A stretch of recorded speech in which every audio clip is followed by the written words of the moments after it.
மாண்புமிகு உறுப்பினர் அசோக் குமார்.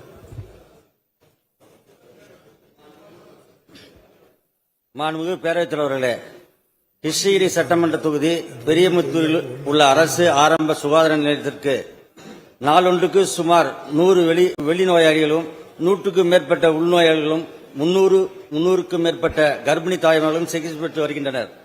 இங்கு கர்ப்பப்பை வாய் பரிசோதனை அறையும் ஒன்றும் கர்ப்பிணி தாய்மார்களுக்கு ஸ்கேன் பரிசோதனை செய்யும் கழிவறையும் கூடிய தனி அறை ஒன்றையும் கட்டித்தர அமைச்சர் ஆவண செய்வாரா என தங்கள் வாயிலாக அறிய விரும்புகிறேன். மாண்புமிகு அமைச்சர்.